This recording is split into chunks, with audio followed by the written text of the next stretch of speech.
If you want a movie shot, holla at vesvisuals. Smitty, you made this? So we got D Allen here today with the vesvisuals team, man. We're about to go ahead and pop this interview off.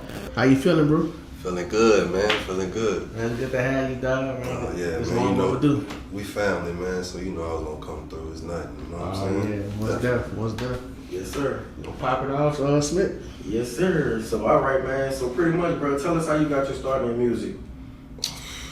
Oof, man. I don't know. It's kind of hard to say, man, like, because it started off just the radio, you know what I'm saying? Getting a little tape player and just being intrigued by like music and like certain sounds, you know what I'm saying? So certain artists would just inspire me, like the younger artists, like the Crisscross and them artists like that. So it made me just want to like try it. So the older I got, I just started getting more and more interested till when I got a computer, it was like I was locked in. So ever since I got the computer at 10, shoot, I've been recording ever since, all type of ways. So when you had got started, I mean, I probably could guess what, but I'm gonna let you say it. What was your first recording software? Actually, I was using sound recorder. I was using sound recorder because I had a computer mic. It was like a little white computer mic. I used to set it on top of my desk, and somebody had taught me later about the headphones, but I used to just turn the beat up real loud so it catching the sound recorder and just make songs like that, you know.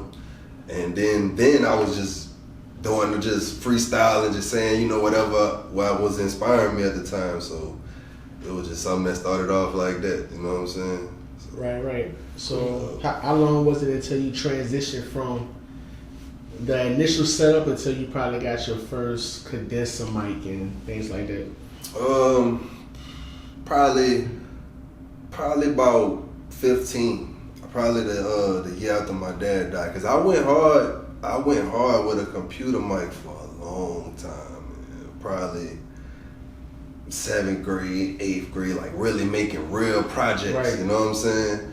So after my pops died, I had a rapper partner named Evan Hawk. He was going to HL at the time, and I hit him up and I was just asking him for some ideas and some shit so I could just upgrade, you know, because I wanted a better sound. Because I was used to going to other different studios, because that's where it started. Because I used to go to different studios and stuff, and it was always like, man, I gotta get back in the studio. And, you know, being a kid, nobody really wanted to bring you to the studio. It was like one in a lifetime thing. But I really wanted to record, so it was always a sound I was chasing. So I hit Evan up, and he told me what to get. So I was selling my CDs, so I saved up the money, and I bought a Tascam mixer and a condenser mic. And that's why I started off on Adobe Audition. And he gave me like 5 presets. He gave me like a template to use, and he was like, D, just start from here and just work your way up. So when I started that and I started hearing the different sounds and stuff, it was just that's when I really started to grow. You know what I'm saying? Like as an artist, as far as just trying to really put it together and being super serious, you know? Right. Especially with the sound, because I was always a sound junkie. It was like, I wanted my shit to sound clear. So when I had a computer mic, that was the cool part. I used to experiment so much that sometimes it was hard to tell I was recording on a computer mic. So when I did get the condenser mic, it was like, you know, it was just getting better and better. You know what I'm saying? So, Fire. Yeah.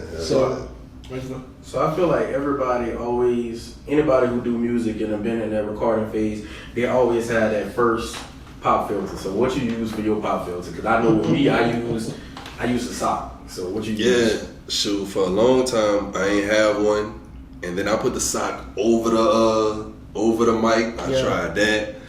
We tried the stocking cap. Facts. And then we end up going to that's when Fabricus was open. Y'all remember Fabricus downtown? Yeah. Yes, sir. We went to Fabricus and we bought one. And shit. It was up and up. It was the Samsung? That was your first one? Yeah, and that mug clipped right on, you know what I'm saying? So being that you're an engineer and you're not an engineer now, Did you start off with the pitching one track down, duplicating it, pitching one down, and moving one to the left and one to the right? Yeah. All that. I was doing that with the computer mic. That was the trick to get a better sound. You know what I'm saying? On Audacity, it was like we used to record, then we used to duplicate it, and we used to do the pitch. It used to help a little bit. You know what I'm saying? So right. Yeah. So you were always a dub fan whenever you be recording? Mm-hmm. Yeah. Gotcha. That was how I learned how to record. See, my first song I ever recorded, that was like the format, that the person had taught me, that Mo had taught me. Shout out Mo, man. He was the first person that would really bring me to the studio. Cosimo? No, not Cosimo, but shout out him too. You know what I'm saying? But this was Morel Brooks. He was staying next door to me. They had a studio called Clockwork. And I used to go to his house every day getting off the bus. Hey man, can we go today? And one day he took me, and that was how I learned the format of how a song was really supposed to sound, like quality wise, So because for the ones who don't know, like the classic way was you would do your main vocals, you come with the dub, then you do the stab, then you do the ad libs. Yeah. So it was 4 tracks on one verse. You know what I'm saying? Yeah. So right. So who taught you how to format your verses and all? Like 16 bars to a verse, 48 bars to a hook. Who taught you that? That just came natural. Just being a ear for music. Cause I don't really count bars. You know what I'm saying? I just kind of just write, and I let the beat tell me when to stop. Mm-hmm. Sometimes it really just depends. You know what I'm saying? So I kind of really don't count bars. That's probably why I be writing too much. You know what I'm saying? But it all work itself out. You know what I'm saying? So. Gotcha. So we'll backtrack. You were saying that you were about CDs.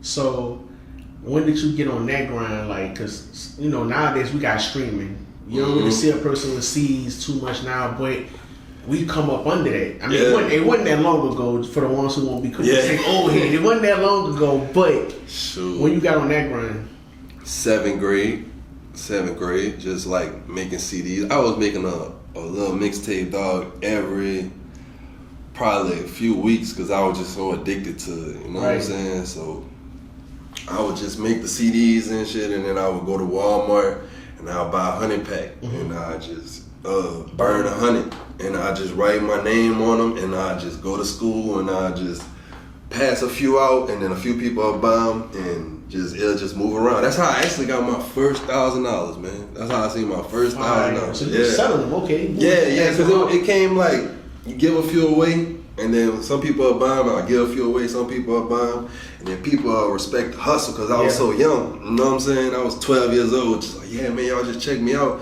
Dude, give you $20, stuff like that. So. Yeah, man. I actually got on to you, man, bro, and shout out to bro, man. I think it was Rise. Bro. That like I saw you on MySpace at the time, I think, but he had kind of put me on to you, and that's what really got me tuned in. Mm-hmm. And then of course you knew my people Bone and all that, so it all just kind of worked out. But you, I'll say back in the G, you and Big Chris, bro, y'all was so. Dog, like that grind with the CDs and mixtape, like, man, y'all did that like it was nothing. Yeah, man, because I remember like when Big Chris was rhyming, I was doing that's when we was on Audacity, and I was teaching him how to format. He was hitting me up, and I was giving him little tips and pointers here and there. And then, man, he went on a crazy run. That shit crazy, man. That shit made me think. That shit made me think back. Just so it felt so long ago, but I was just so hungry then. It was fun. Yeah, it was fun because it was new, and it was like just the fact that we was young and we was making music and we was like man, check it out, without like being afraid. It made people want to support it. You know what I'm saying? So, yeah. I initially got introduced to you in about 09. You did the song "Be Mine" 09 back in the day with Curtis. Oh man, my God, brother, yeah. Oh, that's crazy. Shout out to Kurt, dog, man. Yeah, man. Hell yeah, man. Yeah, and I'm like, man, who that is on the track? He like, man, that's my cousin. He nice. I'm like, yeah, dude, different. Yeah. Yeah, you flowed that one. Damn, man, I ain't even got that song no more. That's crazy. All right, man. And so you spoke on a project that you dropped before your father passed. So we're gonna dive into that a little bit. So how did the loss of your brother and your father affect your music, if any?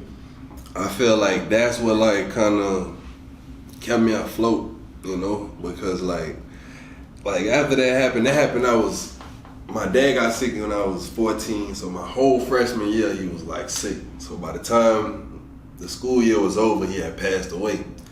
So my whole sophomore year was terrible. It was like I had failed the whole 10th grade, and then I ended up having to shake back. I ended up having to work harder to graduate on time.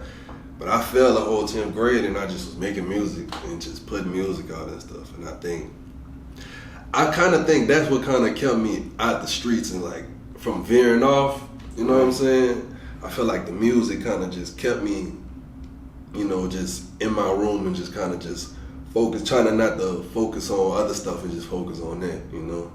So essentially, music saved you, and it's crazy because now the narrative is that most of these guys listening to rappers like NBA YoungBoy and Quando, and they veering off into the streets and they taking that, you know, as real life, rapping about killing and violence and things like that. So that leads me to my next question: how do you feel about that? Because you more of a, I wouldn't want to say conscious, but you more conscious of what you say when you rap. I don't know, man. Like being an artist, I see things from a lot of different perspectives, like from an artist's perspective. So when I look at different artists like YoungBoy and just like in certain lanes like that, I kind of feel like they was rapping to save their life too. You know what I'm saying? So it's like, right.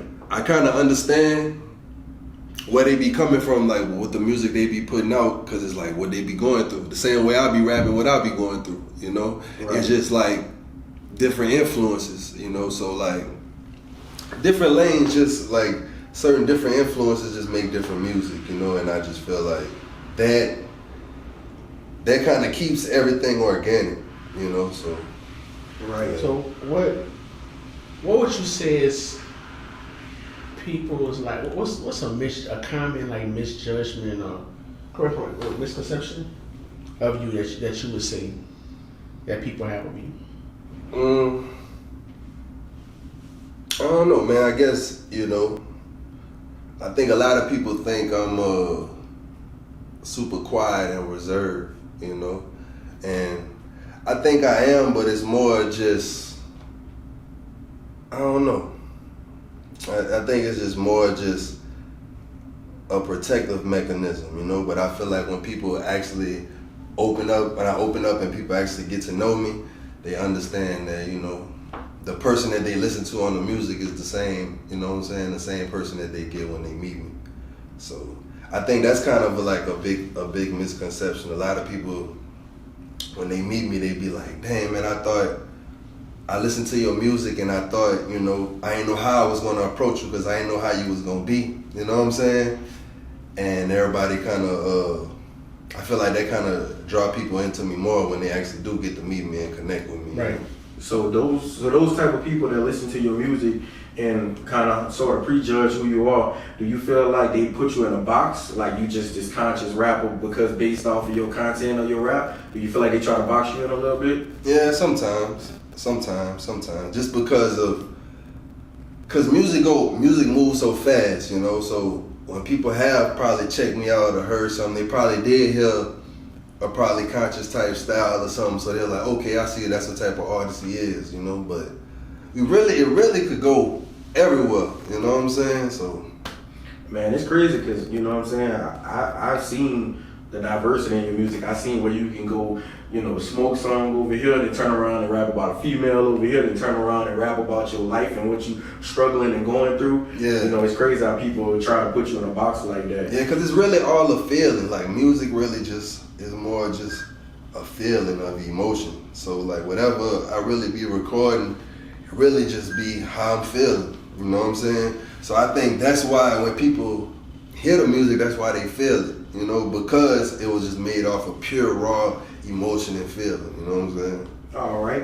So do you have any kids? Yeah, I got one kid. I got a daughter. All right. How old? 8 years old. All right. So you got a daughter. So how did having a daughter affect your music, if any? I kind of feel like it made me hungry. At first I thought I was like, man, I didn't know how I was gonna be able to balance both because I was so into the game. Like I was so locked in, you know.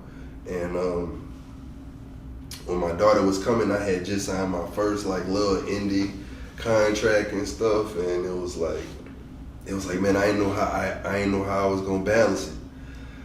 But I felt like once she got here and I seen her and I started really seeing what it was like to become a father, it kind of just made me want to just go harder. You know what I'm saying? So folks, y'all hear it. Don't let your kids be the reason you quit. Let them be the reason that you keep going. Oh, Facts. All right, so going back to what you said, you spoke on the indie deal. Now, I've been following you, peeping you over the years, and I've noticed different situations musically. You've had a couple, rather they were actual deals, agreements, or just, linking up with a team. Like, let's dive into that. The different groups or teams or labels you've been a part of, like, how did those go and what was like the beginning and the end to those? Well, my first situation was with Jay Diggy. Shout out Jay Diggy. He was engineering for Michael Bivins.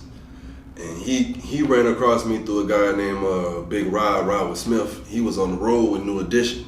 I made a mixtape called Dreams vs. Reality 1.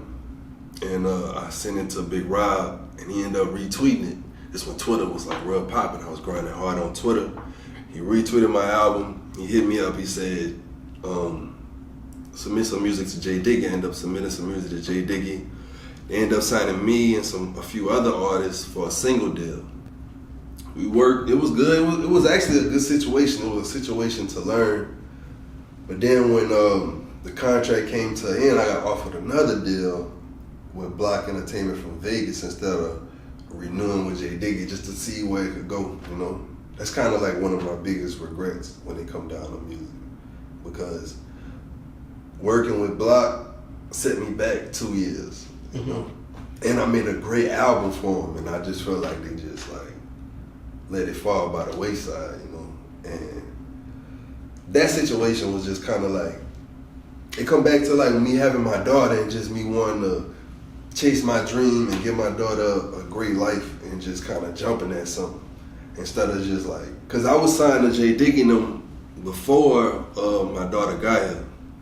So when I went to Block, it was just a crazy situation. I was able to link up with some great artists, but the situation, man, we put an album out.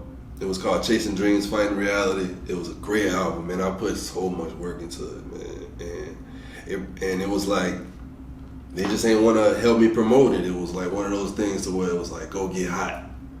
And it was like, dang. If I knew what I know now, I would've went about it different. But I was trying to get out of that situation, and they didn't want to let me out. The only way I was able to get out was I had to give up the rights to the album and sit out 2 years. I couldn't put out no paid music for 2 years, or they would have sued me. And they was trying to sue me before, and I sat out them 2 years, and they took the album. It's one of them albums. I feel like it's one of the greatest albums I made.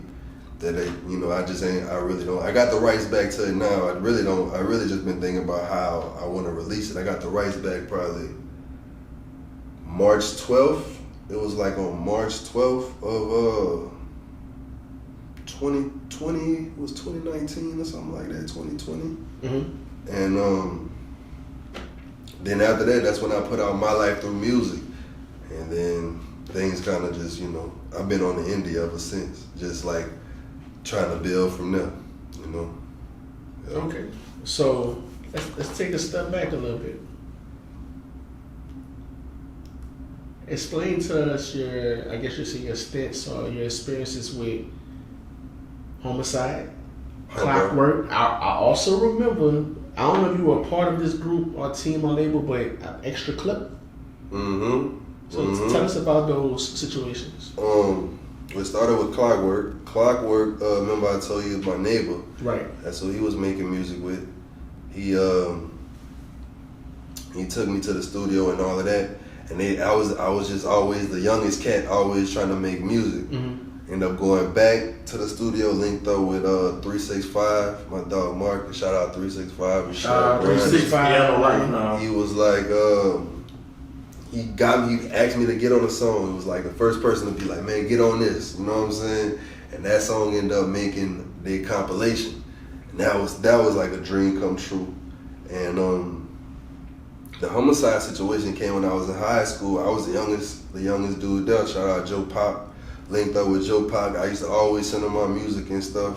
So when he did have a situation, he always look out for me. Whenever he got a situation, he always hit me up. He always look out for me. So he brought me in on that. I made a song for that. Made their compilation. That was fire. I linked with Extra Clip. That's when me and Mizzle, we was working real tough. And he started making beats more and more, and we started working. But the Extra Clip situation was just kind of like a family situation. It was just something, but that situation taught me how to deliver my verses and stuff. You know what I'm saying? How to use your voice as an instrument. So all of that, like I feel like that's pivotal in how I record now, you know, and just how I know how to use my voice, you know. Okay, Damn, right. that up. So you spoke on My Life Through Music. So on your album, on the cover art, there's a Nas poster on the wall. So is that alluding that Nas is possibly your favorite rapper? He up there. All right, what's your top 5 then?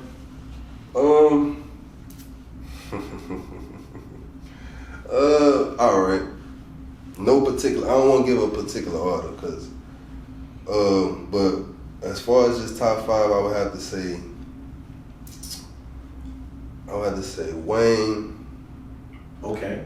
I would have to say Facts. Hove. I would have to say Big. I would have to put Nas in there. And I know I'm gonna get a lot. I probably get some slack for this, but I gotta put Drizzy in there because I just feel like Drizzy, when Drizzy came out, it was like a change in music, and it was like he made it cool to just kind of just rap what I'm doing. You know what I'm saying? Yeah. And just, you know what I'm saying, put it on wax in the mainstream. You know, so. Yeah, I would say that's my like solid top 5. But I don't know. My favorite rappers always change because I feel I won't throw Wiz in there. I won't throw like it's so many like. Cole. Of course, you know what I'm saying. Of course, you know what I'm saying. You big on Kendrick? Yeah, but I feel like I like those artists because I feel like they made me a better rapper. You know what I'm saying. When I got on Kendrick and Cole, I was staying in Houston, and it was like. It just really developed my flow to just really just take it there. You know what I'm saying? Like not really caring what you're saying, just taking it there. So speaking of taking it there, on your song What You on your album Ambitious Starts, you said the worst thing to do was crown a queen who ain't worth the throne. I felt your energy on that line, and I felt it personally. So can you elaborate on the meaning of that? Yeah. If I'm not gonna get you in trouble. Nah, man, it was just basically not settling. You know what I'm saying? I don't know. Sometimes, man, I be feeling like slept on. You know what I'm saying? Overlooked. You know what I'm saying? So when I was writing that line or just that whole particular song, it's like, how can you overlook something? You know what I'm saying? That's undeniable. Yeah. You know what I'm saying? Right. So it's like all that shit is just like not settling. Like if you not fucking with it, then it don't matter. And if she not fucking with it, it don't matter. Like the shit gonna work regardless. You know what I'm saying? So it was kind of just one of those things. Just like, feel it? Yeah, cause nigga just like I just ain't. It was like, man, I just be getting tired. Sometimes you get tired of just being slept on and just feeling overlooked. And I feel like that was just where that energy came from. All right. So take us through your creative process. When D is creating a song, what does it typically look like? What does it typically sound like, feel like, the vibe, the thought process? It kind of just depends on. It really just depends on what's going on, man. It really just depends on what's going on. I remember there was a point in my life where I was just like so in love, you know what I'm saying? And certain songs I was making, it was just, you could tell like that's just where my mind was, you know. Then when that situation ain't working, you get heartbroken. It's like you could just tell that's where I'm at. So it really just depends, man. It really just depends on how I'm feeling and what's going on. Man, and this is even crazy that I'm about to say this, man. But you reached number 74 on the iTunes Hip Hop Rap Albums charts. Acquiring a plaque as well, man. So big ups to you, bro. Congratulations on that. Not too many artists from this area have done that. So how you feel being the first one from this section? Or at least the first one that I know of from this section. Man, I don't know, man. It kind of still be feeling like a dream. I got it like still sitting on the wall and it just be feeling like, dang. So where were you when you first found out? In the studio, recording a song. You know what I'm saying? Still working. So how did you find out? My partner, Shawty Mac, that's my dog. He called me and he told me, he was like, man, hey man, I think I seen your album on the charts. And I thought he was playing, you know what I'm saying? So I ain't really think nothing of it. And I went looking to see, but I had the phone I had, I couldn't tell. So I called him again. I said, man, you sure, man? I said, man, don't be playing. So he set it up to where he took a screenshot of it and he sent it to me while we was on the phone. And I was just tripping out, bro. That's crazy, bro. Yeah, man, it's still like, Congratulations. Even when I talk about it, I still could remember like how I was feeling, like where I was at and stuff. And like it was like, dang. I kept looking on different websites, like, man, this really real, and it was there. And it was like, damn, man. So with that being said, is that if any artist right now alive, you know, if you can get a feature from them and work with them, who would it be? And a genuine, like I mean, like lock in the studio, vibe with them, like.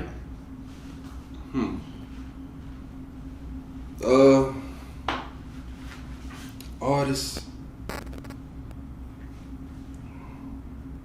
I probably man, that's crazy. That's crazy. I don't know what Hit Boy an artist, huh? I guess because I seen him feature on Nas album, so technically, yeah. That's what that's like kind of like my dream to really like collab with. But if I had to really just pick a rapper that I want to just sit in the yo with and pick their brain and just kind of just work with them, it'll probably be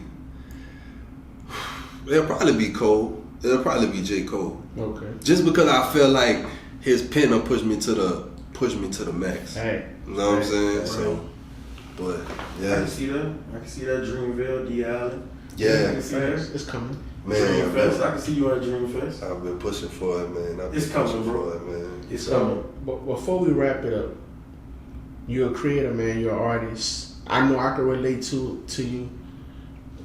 Tell the people, like for the ones who don't know, they see the music, they see the videos dropping, boom, he's an artist. But they don't really know the ups and downs. They don't know the discouragement.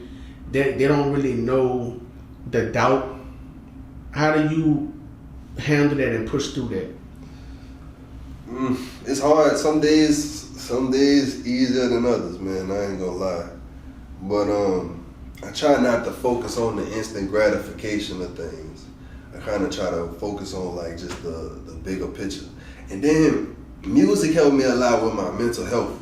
So like I'ma always just make music. If I ain't making music, I ain't gonna really be feeling like myself. So it's like I'ma always stay locked in. But the grind of the game, it has its ups and downs, but I feel like that's a grind with anything. You know what I'm saying? That you're trying to be an entrepreneur, and there's always gonna be losses, there's always gonna be wins, there's always gonna be, you know what I'm saying? Like even with me charting, I took buku L's before I even got to that point. You know what I'm saying? And it's still a long way to go. But it was just like a notch to show me like, all that shit that when you thought you wanted to give up, this like another reason to keep pushing, you know? So when I look at the wall, it's like, you ain't where you want to be, but look, man, you did something that you thought you never could. Came a long way. You know what I'm saying? So yeah, it's like one of them things, man, because when you do it and then things kind of like, and things not working out and you give up, you don't want to have that regret, man. You don't want to look back and have it like, I wish I would have just kept going. I agree.